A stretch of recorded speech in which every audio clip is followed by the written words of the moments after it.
और इस वक्त प्रदेश अध्यक्ष स्वतंत्र देव सिंह एक प्रेस कॉन्फ्रेंस कर रहे हैं। आइए सीधे रुक करते हैं इस प्रेस कॉन्फ्रेंस का।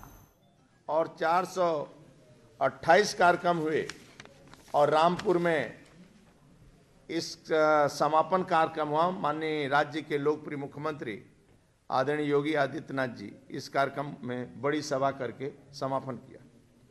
यात्रा क्रमांक 2, यात्रा वृक्ष क्षेत्र के मथुरा जिले से शुभारंभ हुआ। आदरणीय मुख्यमंत्री योगी जी ने इस यात्रा का शुभारंभ किया और कुल 12 जिलों से होते हुए 65 विधानसभाओं में 310 कार्यक्रम किए। बरेली में समापन हुआ। माननीय गृह मंत्री आदरणीय अमित शाह जी ने रोड शो के माध्यम से रोड शो किया और समापन हुआ और एक बम्पर जन सैलाब आदरणीय अमित शाह जी को समर्थन के लिए आया और भरपूर पार्टी को प्यार दिया।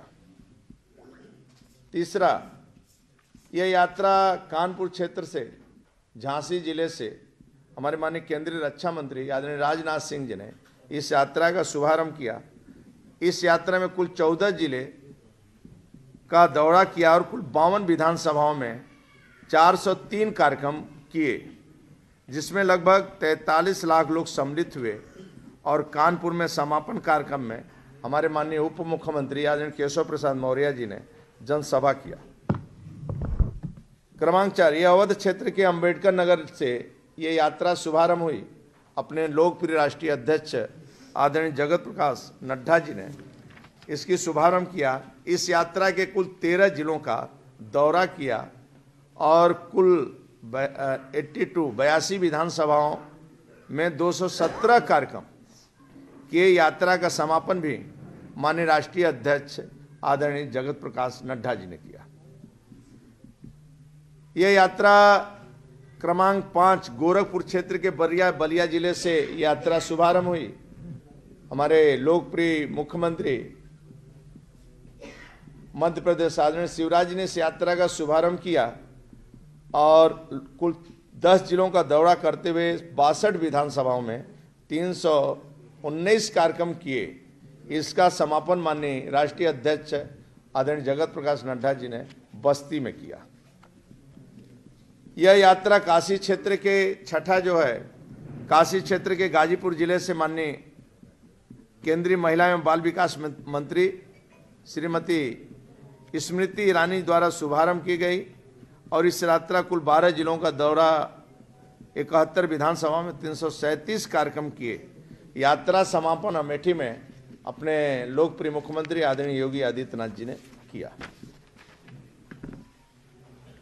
और इन यात्राओं में पहली बार ऐसा रहा कि कोई राजनीतिक दल केंद्र के 7 साल की उपलब्धियां और राज्य की 5 साल की उपलब्धियों को लेकर, यानी डबल इंजन की सरकार किस प्रकार गरीब की सेवा और गरीबों के कल्याण के लिए समर्पित है और रात दिन किस प्रकार परिश्रम कर रहे हैं, ऐसे गरीब, वंचित, शोषित, दलित, पिछड़ा, अगड़ा सभी के बीच कल्याणकारी योजनाएं जो हमारी थी वह सुशासन और विश्वास जनता के बीच में हम लोग गए और जनता का विश्वास जो हम लोगों को देखने को मिला वह जनता का आशीर्वाद आदरणीय मोदी जी पर, आदरणीय योगी जी पर, भारतीय जनता पार्टी पर, वही विश्वास उसी तरह जैसे पहले था 2014, 2017, 2019 उसी तरह विश्वास अब भी कायम है। जनता ने लाल टोपी वालों के झांसे में नहीं आने वाली है।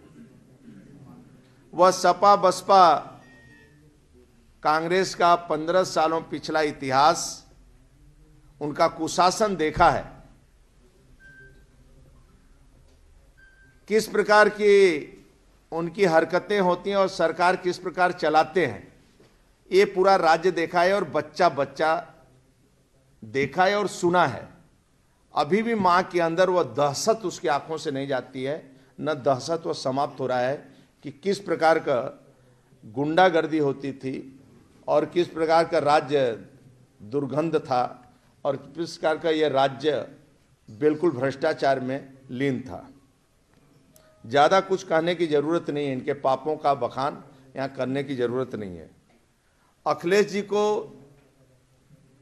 इस समय सपने पता नहीं क्यों आ रहे हैं, बार बार सपने आ जाते हैं। सपना देखना भी कोई बुरी बात नहीं है, लेकिन दिवा स्वप्न होते हैं जो सच होने वाले नहीं हैं। समाजवादी पार्टी जब सत्ता में होती है तो उनकी सरकार की हर योजनाएं वंशवाद के लिए होता है, एक परिवार के लिए होता है और एक कुनबे के लिए होता है।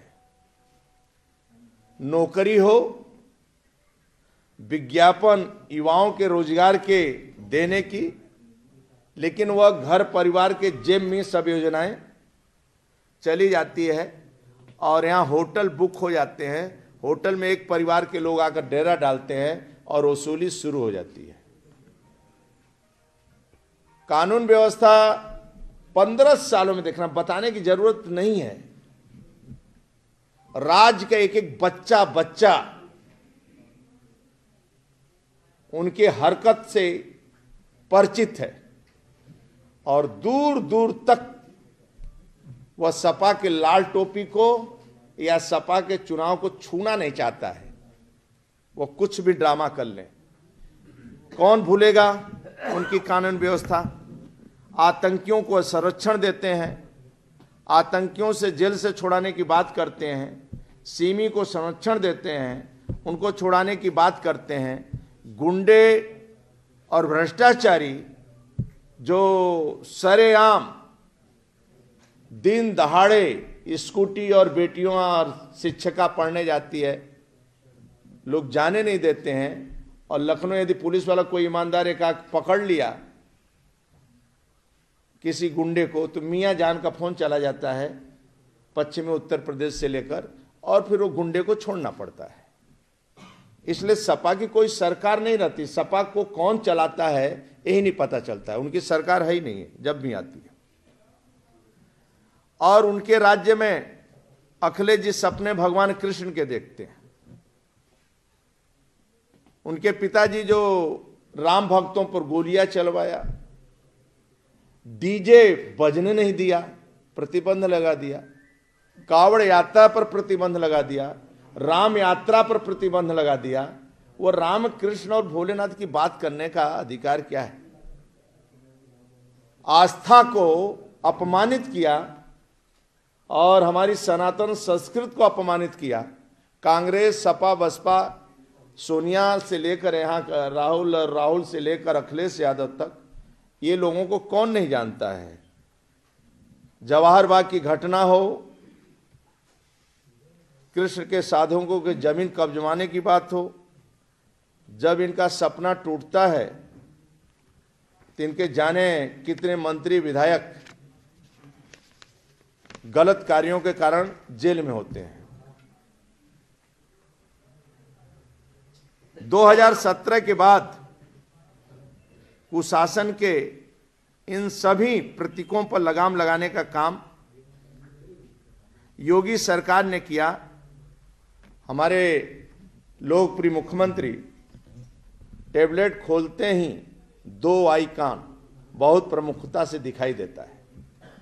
एक में प्रदेश की जनता के लिए किए गए काम, सुशासन की बागडोर, सुदृढ़ व्यवस्था से जुड़े काम की पूरी प्लानिंग, यानी मुसहर, थारू, बनटांगिया जैसे लोगों को सम्मान नहीं मिलता था, आज उनको पक्का मकान मिल रहा है और कानून का राज है।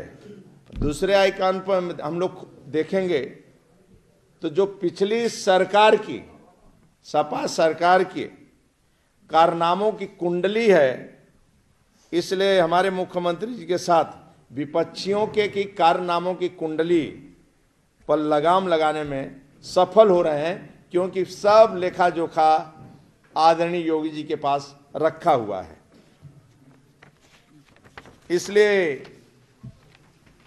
आपसे बस यही निवेदन करूंगा, आपके माध्यम से जनता जनार्दन का मैं हाथ जोड़कर प्रार्थना भी करता हूं, लोगों से निवेदन भी करता हूं, और जनता जनार्दन का आशीर्वाद भारतीय जनता पार्टी के पास है। जब भी हम सत्ता में आते हैं तो मेरा सत्ता सेवा का माध्यम है और सरकार संगठन मिलकर गरीबों की सेवा करते हैं। और मेरा हम लोगों का इतिहास है, गौरवशाली इतिहास है। डॉक्टर श्यामा प्रसाद मुखर्जी, पंडित दीनदयाल उपाध्याय, देश के गौरव अटल बिहारी वाजपेयी, आदरणीय नरेंद्र मोदी जी आज नेतृत्व कर रहे हैं। किसी का भी लखनऊ में या दिल्ली में किसी का मकान नहीं है, अपना कुछ भी नहीं है, जनता जनार्दन का सेवा करना ही यही लक्ष्य हम सबका है।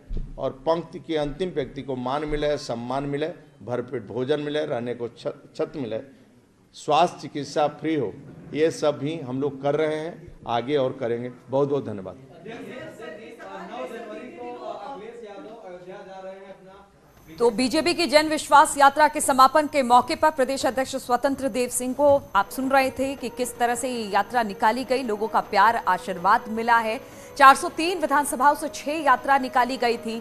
अलग अलग जिलों में करीब 19 जिलों में इस यात्रा ने दौरा किया और दूसरी में 12 और तीसरी में 14 जिलों का दौरा हुआ है। इस बात की जानकारी उन्होंने दी। 72 विधानसभाओं में कार्यक्रम हुए जहां पर लोगों से जो बीजेपी के बड़े नेता हैं वो मुखातिब हुए। साथ ही साथ अपनी जन विश्वास यात्रा के बारे में तो जानकारी दी ही कि किस तरह से लोगों का समर्थन प्राप्त हुआ, लेकिन साथ ही साथ समाजवादी पार्टी पर भी बड़ा हमला किया। उन्होंने कहा कि समाजवादी पार्टी से सपने देखती है और सपने ही देखती रहेगी। बीजेपी ने हमेशा काम किया है, लोगों को साथ मिल लेकर आगे चली है और आगे आने वाले समय में भी हमेशा हम यही कोशिश करेंगे कि जनता का साथ हमें मिलता रहे।